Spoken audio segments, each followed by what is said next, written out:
தமிழக அரசால் அறிவிக்கப்பட்ட முக்கிய தினங்கள்ல நம்ம ஆல்ரெடி ஆகஸ்ட் வரைக்கும் பார்த்திருந்தோம். இந்த வீடியோல செப்டம்பர் மாதத்துல முக்கியமான நாட்களை பார்க்கலாம். ஃபர்ஸ்ட் நாள் காவலர் தினம். எப்பன்னு பார்த்தோம்னா செப்டம்பர் 6. ஏன் இந்த செப்டம்பர் 6 காவலர் தினமாக கொண்டாடுறாங்க அப்படின்னு பார்த்தோம்னா, இந்த அறிவிப்பு 2025 தான் அறிவிக்கப்படுது.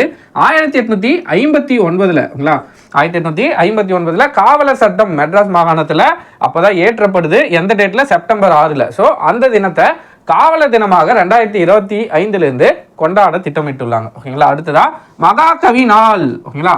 படிக்கும் போதே நமக்கு தெரியுது மகாகவி பாரதியார் சார்ந்த ஒரு நாள் தான். ஓகேங்களா. பாரதியாரோட நினைவு நாள் ஞாபகம் வச்சுக்கோங்க. பிறந்த நாள் இல்லை, நினைவு நாளான செப்டம்பர் 11. செப்டம்பர் 11 தான் மகாகவி நாள். ஓகேங்களா. 2021 இந்த நாள் அறிவிக்கப்படுது. ஞாபகம் வச்சுக்கோங்க. பாரதியாரோட நினைவு நாளான செப்டம்பர் 11 மகாகவி நாளாக கொண்டாடுறாங்க. அடுத்ததா சமூக நீதி நாள். மேக்சிமம் இது எல்லாருக்கும் தெரிஞ்சிருக்கும். செப்டம்பர் 17 பெரியாருடைய பிறந்த நாள். பாரதியாருக்கு நினைவு நாள் இது. இது பெரியாரோட பிறந்த நாள். ஓகேங்களா. பிறந்த நாள் செப்டம்பர் 17.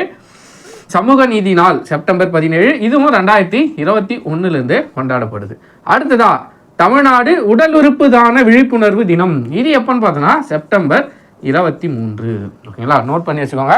செப்டம்பர் மாதத்தில் முக்கியமான தினங்கள் காவலர் தினம் செப்டம்பர் 6, மகாகவி நாள் செப்டம்பர் 11, அடுத்ததா சமூக நீதி நாள் செப்டம்பர் 17, தமிழ்நாடு உடல் உறுப்பு தான விழிப்புணர்வு தினம் செப்டம்பர் 23.